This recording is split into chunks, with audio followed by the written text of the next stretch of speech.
Hello बच्चों, good morning. तो आज हम पढ़ेंगे कक्षा 4 पर्यावरण और हम भाग 2। पर्यावरण और हम भाग 2 के पाठ 4 और पाठ 4 का चैप्टर का नाम है त्योहार और भोजन। त्योहार और भोजन। तो हम देखेंगे इस पाठ में कौन कौन से त्योहार मनाते हैं।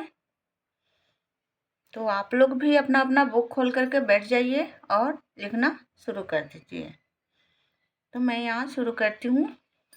नीचे कुछ त्योहारों के चित्र बने हैं, प्रत्येक के नीचे उनका नाम लिखना है। यहाँ पर जो चित्र बनाया गया है इसका नाम लिखना है।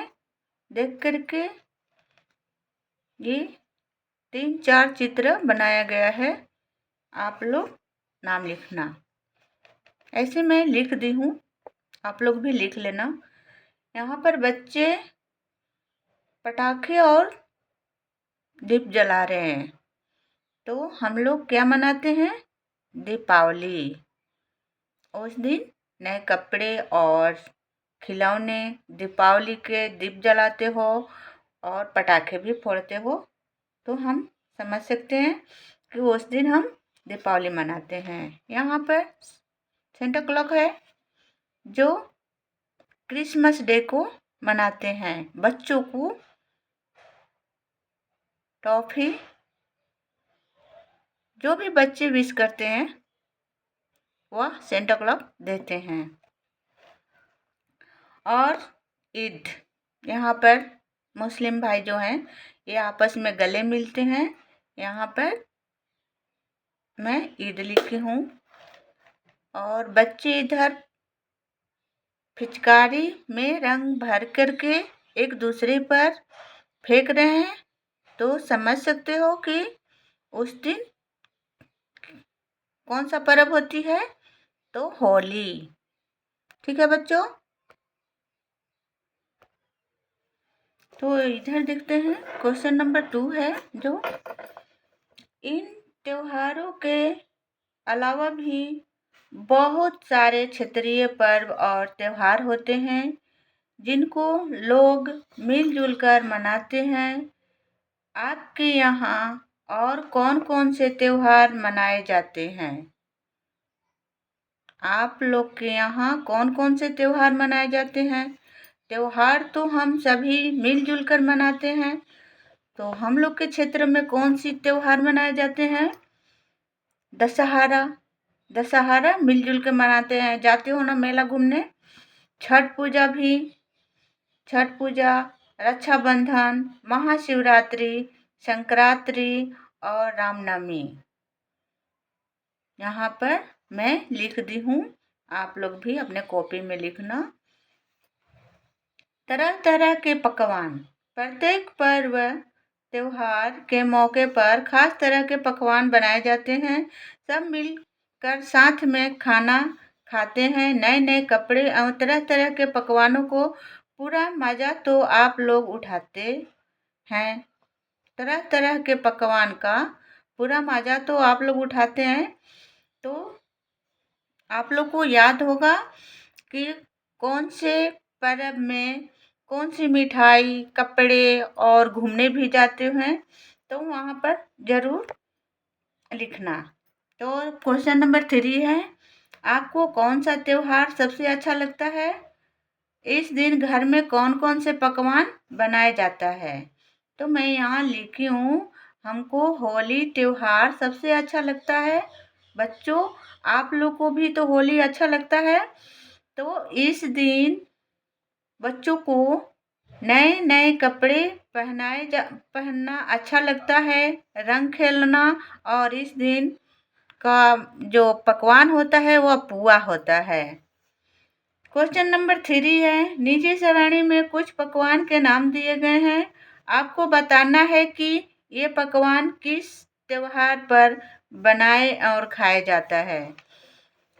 तो यहाँ पर जो ये सारणी लिखा बनाया गया है, यहाँ पर जो पकवान है वह यहाँ पर लिखा गया है क्रम संख्या पकवान और त्योहार के नाम यहाँ पर बच्चों लिखना है। तो पुआ कब बनाया जाता है? तो पुआ काली पूजा, होली, इस जो पर्व है वहाँ पर मैं लिख दी हूँ। तो यहाँ लिखना सतुआन को, लड्डू, धान का लावा कब खाते हो? लड्डू और धान का लावा तो गणेश चतुर्थी के दिन लड्डू, और धान का लावा नाग पंचमी का होता है। दही चूड़ा तिलकुट संक्रांत को। रोटी मलीदा, रोटी और रोट मलीदा कब खाते हैं? रोट महाशिवरात्रि में बनता है। सभी बच्चों को पता होगा कि शिवरात्रि के रोट और मलीदा भी बनता है। केक तो याद है ना बच्चों, आपके जन्मदिन पर केक भी काटते हो। खिचड़ी संक्रांत या शनिवार को। हलवा महावीर पूजा के दिन, और मड़ुआ की रोटी जिउतिया व्रत में, और झींगी की तरकारी जिउतिया में। मम्मी जिउतिया करती है तो उस दिन झींगी की तरकारी भी बनाती है, मड़ुआ की रोटी भी बनाती हैं। तो आप लोग अपने बुक में जरूर लिखना, ठीक। भोज भात कब बनता है बच्चों? जब शादी विवाह होता है तो भोज भात बनता है। तो यहाँ पर फिगर में बनाया गया है, जो टेबल और कुर्सी लगा करके बैठ करके भोजन करते हैं। यहाँ पर नीचे चटाई या दरी डाल करके पंक्ति में भोजन करते हैं। और खाना भी बनता है भोजन में। भोज भात जब होता है तो कौन कौन भोज भात बनाता है वह भी लिखना है। आप अपने कॉपी में अवश्य लिखना। वैसे मैं यहाँ लिख दी हूँ, आप लोग लिख लेना। शादी विवाह में भी तरह तरह के पकवान बनते हैं, ठीक। आप भी किसी शादी विवाह में गए होंगे, वहाँ आपने क्या क्या खाया? तो क्या क्या खाए हो वहाँ पर लिखना है। पूरी, कचौड़ी, रसगुल्ला, सब्जी, दही बड़ा, आइसक्रीम। बच्चों आइसक्रीम तो बहुत अच्छा लगता है, तो आइसक्रीम भी खाते होंगे। घर के सदस्य मिलकर खाना बनाते हैं। घर के सदस्य मिलकर खाना बनाते हैं शादी विवाह में। तो हाँ, भोज भात में भोजन कौन कौन बनाता है? तो मैं यहाँ लिखी हूँ, हाँ, घर के सदस्य मिलकर खाना बनाते हैं।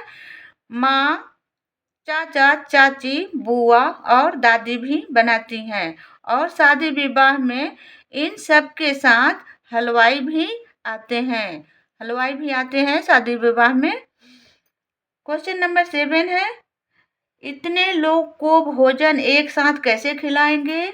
तो यहाँ पर जो चित्र बनाया गया है, जो फिगर है, तो जो इतने लोग हैं तो एक साथ बैठ करके खाना कैसे खिलाएंगे?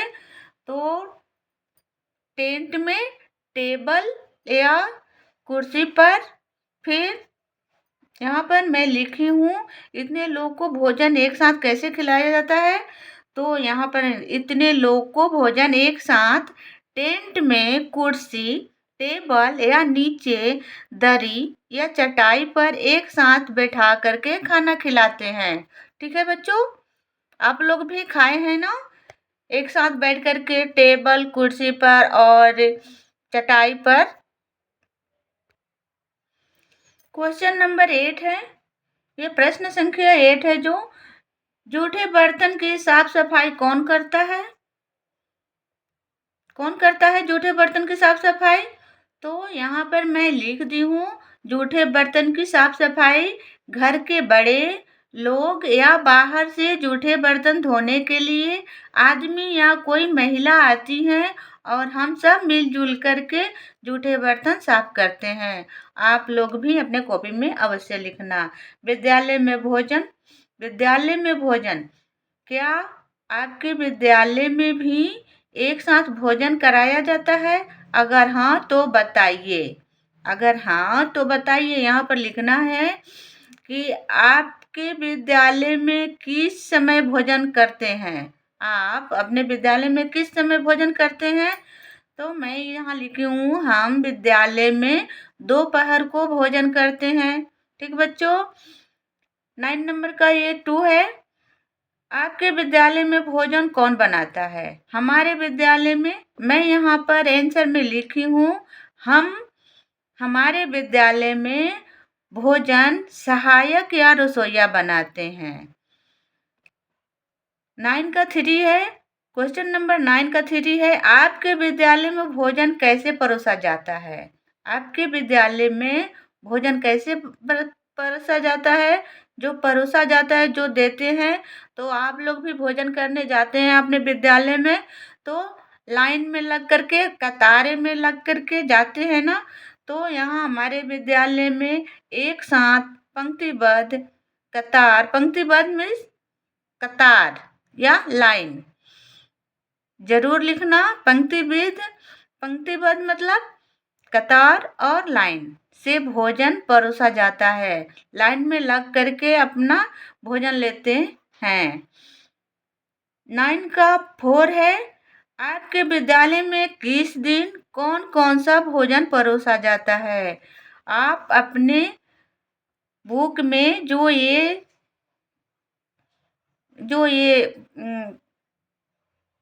बॉक्स बनाया गया है, यहाँ पर लिखा गया है दिन और खाने की चीज है। तो मैं यहाँ पर लिख दी हूँ, सोमवार को जो आपने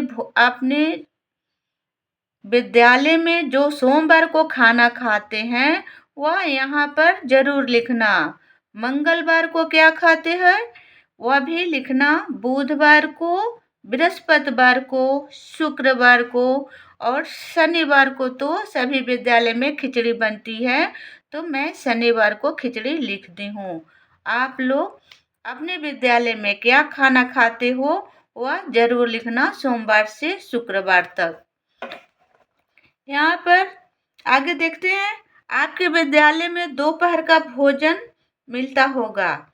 कुछ ऐसे भी आवासीय विद्यालय है जहाँ बच्चे रहकर पढ़ते हैं।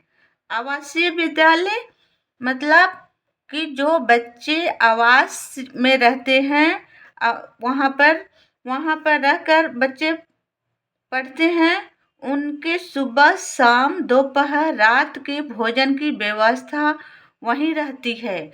जो बच्चे अपने घर में नहीं रहकर पढ़ते हैं, उनके लिए हॉस्टल, आवासीय विद्यालय होती हैं। वहाँ पर भी आप लोग उन लोगों से बातचीत करके आप लोग पता कर सकते हैं कि आप लोग को कौन कौन से खाना मिलता है। यहाँ पर क्वेश्चन नंबर 10 है, क्या आपके आसपास कोई आवासीय विद्यालय है? तो आपस में मिल करके बच्चों जानकारी के आधार पर आवासीय विद्यालय के बारे में जरूर लिखना कि आप जहाँ पर पढ़ रहे हैं वहाँ पर आसपास में आवासीय विद्यालय है या नहीं। यदि है तो वहाँ का जो आवासीय विद्यालय है उसका दिनचर्या जरूर लिखना कि बच्चों को कितने बजे क्या क्या खाने में मिलता है। ठीक बच्चों, आपस में चर्चा करके लिखिए कि आवासीय विद्यालय में भोजन की व्यवस्था किस प्रकार की जाती है। बच्चों जरूर लिखना कि आपके आसपास जो बच्चे या आवासीय विद्यालय है वहाँ का भोजन का व्यवस्था किस प्रकार है, यहाँ पर जरूर लिखना। आगे हम देखते हैं, पटना साहिब हर मंदिर का चित्र है। ये जो पटना साहिब है, पटना साहिब जहाँ पर है वहाँ पर ये हरमिंदर का वो मंदिर है, यहाँ पर दिखाया गया है। और यहाँ पर भी देखो, ये जो सरदार है लंगर खाते भक्त को परोस रहे हैं। क्या खाना परोस रहे हैं, यहाँ पर भी नीचे बैठ करके दरी में और भोजन कर रहे हैं। तो आगे पढ़ेंगे, सिखों के पूजन स्थल को गुरुद्वारा कहते हैं। ये जो हरिमंदिर है, वह हरिमंदिर जो है ना, यह गुरुद्वारा है। जो सिख का पूजा स्थल होता है वह गुरुद्वारा कहा जाता है। पटना साहिब में जहाँ सिखों के 10वें गुरु गुरु गोविंद सिंह का जन्म हुआ था। 10वां गुरु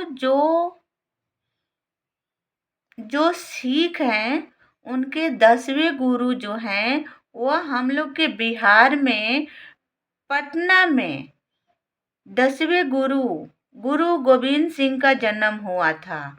वहाँ एक बहुत बड़ा गुरुद्वारा है जो तख्त हरमिंदर साहिब कहलाता है। ये क्या कहलाता है? पटना का हरमिंदर साहब ये गुरुद्वारा है। यहाँ सभी श्रद्धालु भक्तों के लिए भोजन की व्यवस्था होती है, जिससे लंगर कहा जाता है। क्या कहा जाता है? लंगर। जहाँ पर भोजन श्रद्धालुओं को भोजन कराया जाता है, भोजन की व्यवस्था है, उसे हम लंगर कहते हैं। लंगर में सभी लोग एक साथ बैठकर भोजन करते हैं। भोजन सामग्री लाने, धोने, काटने, पकाने एवं परोसने का काम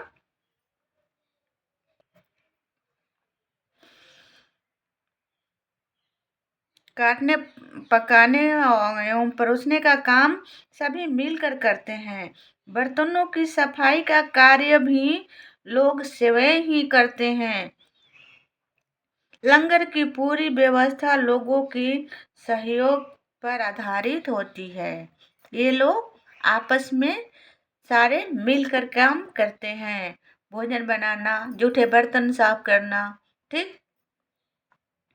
तो आप लोग भी अपने घरों में मम्मी पापा और जो मंदिर हो या भोज या शादी विवाह हो, अवश्य मिलकर के काम करना चाहिए। ठीक बच्चों, तो हम लोग अगले चैप्टर पढ़ेंगे जो पार्ट 5 है, वह हम आगे के वीडियो में देखेंगे। जब वीडियो पसंद आए बच्चों तो लाइक सब्सक्राइब जरूर करना, ठीक।